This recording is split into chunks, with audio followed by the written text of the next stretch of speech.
की चेतना घंटों तक नहीं लौटी।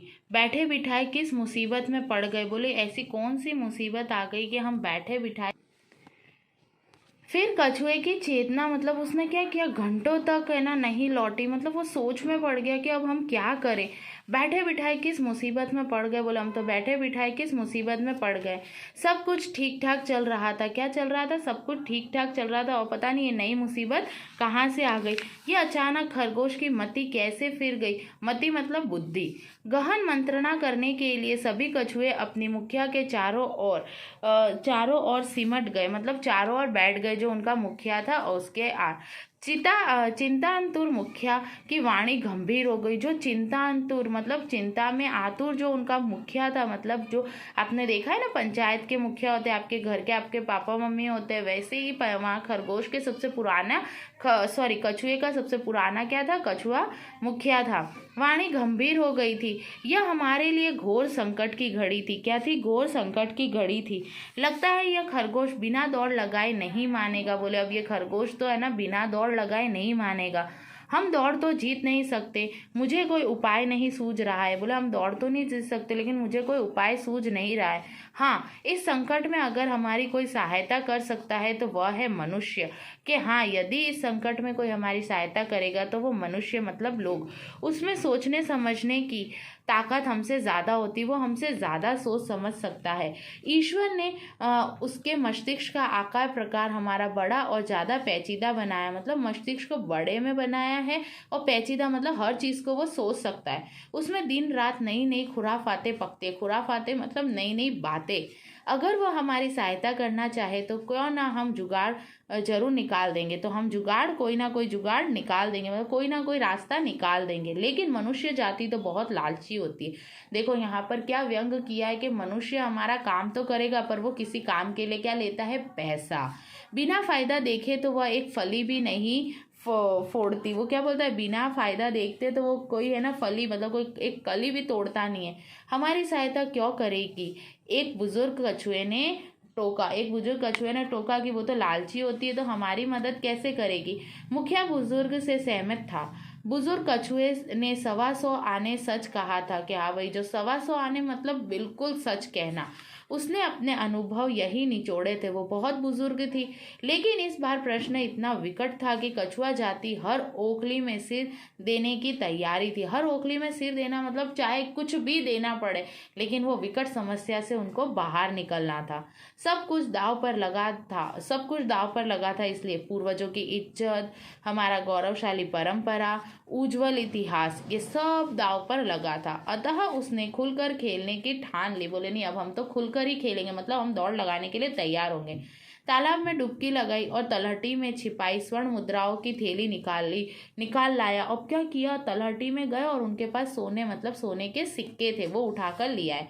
यह स्वर्ण मुद्राओं की थैली 500 वर्ष पूर्व एक श्रेष्ठी की गांठ से निकलकर उस समय तलहटी में पहुंच गई थी। मतलब कितने साल, 500 वर्ष पूर्व, जब वह प्राचीन तालाब में डुबकियां लगा रहा था। इस थैली की खोज मुखिया के पूर्वज ने की थी, मतलब मुखिया के पूर्वज को पता था। यह एक पुश्तैनी धरोहर बनकर पीढ़ी दर पीढ़ी उनके परिवार के पास चली थी। शायद आज उससे सदुपयोग का उचित अवसर था, मतलब आज के लिए वो मुद्राएं वहां थी। स्वर्ण मुद्राओं की थैली लेकर कछुए का मुखिया मनुष्य जाति के प्रसिद्ध वकील तिकड़म दास के पास पहुंचा। देखो उस व्यक्ति का क्या नाम था, तिकड़म दास। मैंने आपको क्या बोला था, ये कहानी नए ढंग से प्रस्तुत की है। रो रो कर अपनी सारी व्यथा सुनाई। कछुआ उसके सामने रोया, उस वकील के सामने सहायता की पुछोर गुहार की। पुछोर मतलब बहुत मेहनत करके गुहार की। नामी वकील तिकड़म दास ने मुंह टेढ़ा कर दिया। उसने कहा नहीं, मैं तो नामी वकील हूँ। उल्हाना दिया, नहीं, कछुए होकर खरगोश से दौड़ जीतना चाहते हो तुम, कछुए होकर खरगोश से दौड़ जीतना चाहते हो। खरगोश की छलांग देखी है क्या, कभी कभी देखा है खरगोश की छलांग। कछुए ने तिकड़म दास के सामने स्वर्ण मुद्राओं की थैली रख दी। स्वर्ण मुद्रा मतलब सोने की सिक्के रख दिए। थैली खुलते ही स्वर्ण मुद्राएं बिखर कर फैल गई। तिकड़म दास ने आंखों ही आंखों में गिनती कर ली। आंखों ही आंखों में गिनती करना मतलब देख कर सोच लिया। खरे सोने की पूरी 21 मुद्राएं थी। कितनी थी? 21 मुद्राएं थी, मतलब 21 सिक्के थे। सहज स्वाभाविक प्रतिक्रिया हुई। उसकी आंखों में चमक और आवाज की सहानुभूति उमड़ पड़ी, मतलब लालच आ गया। तुम मुझसे आखिर क्या चाहते हो? तुम मुझसे क्या चाहते हो? तो तिकड़म दास ने 2 मिनट सोचा, फिर स्वर्ण मुद्राएं बटोरी, मतलब सोने के सिक्के बटोरे और बोला, जाओ, तुम्हारी इज्जत बची रहेगी। अब जब खरगोश आए तो उसे मेरे पास ले आना, उसको मेरे पास ले आना। कहना कि यह प्रतियोगिता मेरी देख रेख में होगी। बोले जब खरगोश आए तो उसको मेरे यहाँ पर ले आना, बाकी सारी बात मैं संभाल लूंगा, तुम निश्चित रहो।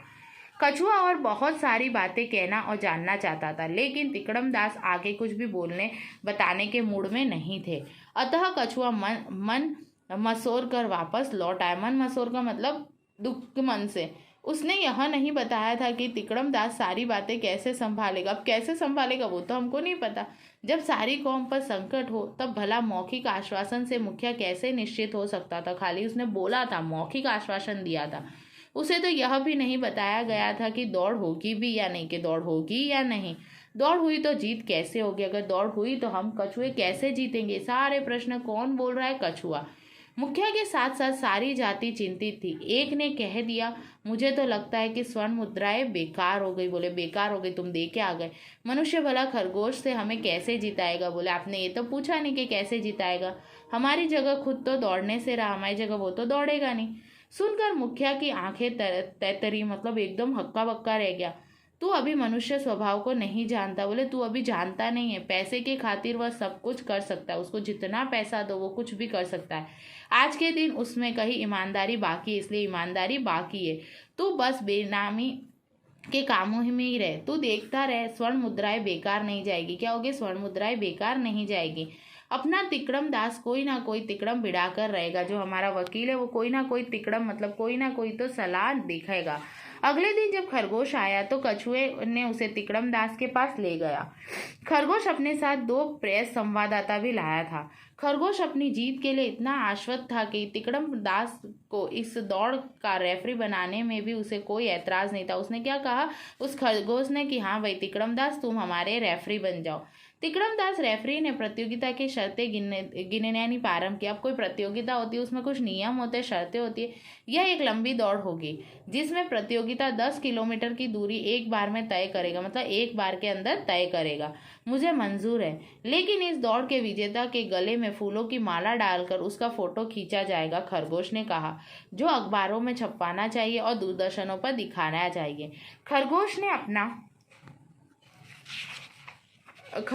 अपना प्रस्ताव रखा। यह निश्चित जीत का कल्पना चित्र साकार देख रहा था। तिकड़म दास ने दूसरी शर्त रखी। दूसरी के दौड़ शुरू होने के कगार पर कार से प्रेस फोटोग्राफर को लेकर निश्चित स्थान पर पहुंचेंगे।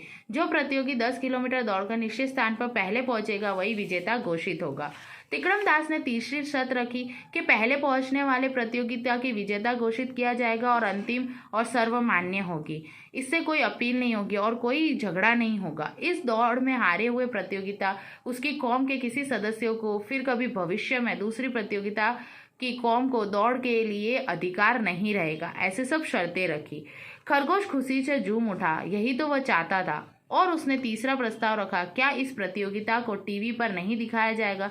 केवल अंतिम स्थल पर विजय के क्षणों को टीवी पर दिखाया जाएगा, ऐसा तिकड़म दास ने कहा। प्रतियोगिता का दिन और समय तय कर सभी चले गए, लेकिन कछुए का मुखिया अभी भी झुकाए चिंताग्रस्त था, मतलब वो अभी भी चिंता में था। चाह कर भी वह स्वर्ण मुद्राओं के साथ अपनी चिंता को स्थानांतरित नहीं कर रखा था। फिर तिकड़म दास मुस्कुराए बोले, कल हम तालाब के किनारे आएंगे और बताएंगे कि कछुए की दौड़ और से इस दौड़ में कौन दौड़ेगा। हम बताएंगे कछुए की दौड़ से कौन दौड़ेगा उसकी तरफ से। मनुष्य के पेचीदा मस्तिष्क और अपनी खरी स्वर्ण मुद्राओं पर आस्था जमाए विवश मुखिया लौट कर आए। अगले दिन वकील कहाँ आया? उस तालाब पर। कछुए के प्रतियोगी का चुनाव हुआ, मतलब जो दौड़ेगा उसका चुनाव किया। जैसे आप दौड़ने वाले हो तो आपका नाम लिखा जाता है ना, वैसे जो कुछ वकील साहब ने समझाया था कछुए ने भली प्रकार समझा। 2 हमशक्ल जुड़वा कछुओं में से एक ने उसी प्रतियोगिता की अंतिम सीमा रेखा पर डेरा जमाने के लिए प्रस्थान कर लिया। निश्चित दिन निश्चित समय पर निर्धारित स्थान से दौड़ प्रारंभ हुआ। अब देखो यहाँ पर जुड़वा कछुए थे, तो यहाँ पर क्या किया, एक कछुआ दौड़ लगा रहा था और दूसरा वहां पर आकर पहले से खड़ा था। पिछली ही छलांग खरगोश कछुए से प्रतियोगिता से आगे निकल गया।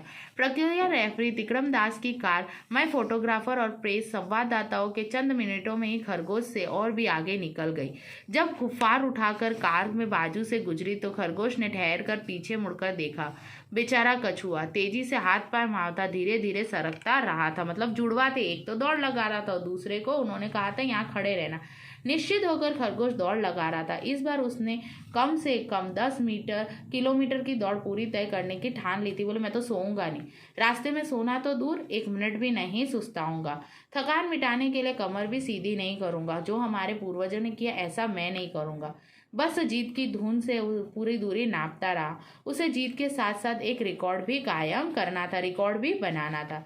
जब खरगोश निर्धारित स्थान पर पहुंचा तो वहां का दृश्य देखकर गश रह गया। कछुए के गले में विजय माला पड़ी थी और फोटोग्राफर उसके विभिन्न कोनों से फोटो ले रहे थे। प्रतियोगिता रेफरी तिकड़म दास वकील कछुओं को विजेता घोषित कर चुके थे। इस बार फिर खरगोश दौड़ में कछुए से हार गया था। देखो बेचारे ने इतनी दौड़ लगाई खरगोश ने, इस बार वो सोया भी नहीं। तो अभी वो जुड़वा लाए कछुए, एक दौड़ लगा रहा था और एक को पहले से वहां खड़ा कर दिया था। देखो यहाँ पर चित्र में आपको दिखाई देगा, मैं आपको बताती हूँ। देखो है ना, यहाँ पर दिख रहा है दोनों जुड़वा कछुए हैं, तो इसके जैसा ही ये दिख रहा है। तो एक वहां पर ही खड़ा था पहले से, क्योंकि उसको पता था कि हम जीत नहीं सकते। प्राचीन कहावत ज्यों की त्यों बनी रही, पुरानी कहावत वो की वही बनी रही कि दौड़ में खरगोश कछुए से हारता है। यह सब कैसे हुआ, यह युवा खरगोश को समझ के परे था, उसको नहीं समझ में आया। तालाब के किनारे कछुए ने मिठाई बांटी। एक कछुआ समाचार पत्र भी ले गया। उसमें विजेता कछुए को गले में माला डालने बड़े आकार का फोटो छपा था पेपर के अंदर। फोटो देखने सभी कछुए पानी से बाहर निकले। कछुए के मुखिया ने विजेता कछुए के भाई को फटकारा, तू पानी के अंदर जा, तुझसे वकील साहब ने क्या कहा था, कुछ दिन अपनी सूरत किसी को न दिखाना। अगर किसी को पता चल जाए, जैसे आपके भी 2 आप जुड़वा भाई हो, अगर किसी को पता चल जाए कि नहीं इसके जगह ये था तो कितना बुरा लगेगा। अपराध बोध में ग्रस्त जुड़वा भाई लपक कर फिर पानी में घुस गया। समस्त कछुआ समुदाय मानव मस्तिष्क और स्वभाव की विलक्षण पेचीदगियों का मन ही मन कृतज्ञ हो गया था। मतलब यहाँ पर इन्होंने ये कहा कि समस्त जो कछुए समुदाय है उनके मस्तिष्क और उनका जो स्वभाव था है ना, उसके बारे में बताया है। इस कहानी के माध्यम से बताया है कि कैसे मनुष्य है ना अपने मस्तिष्क के अंदर नई नई खुराफाते मतलब नए नए तरीके सुझाता है। तो आपको ये कहानी समझ में आई। कहावत तो होगी वो थी, लेकिन इस कहानी को इस कहानी के माध्यम से मनुष्य पर व्यंग किया गया है कि उसकी बुद्धि कैसी है, बहुत तेज है। धन्यवाद बच्चों।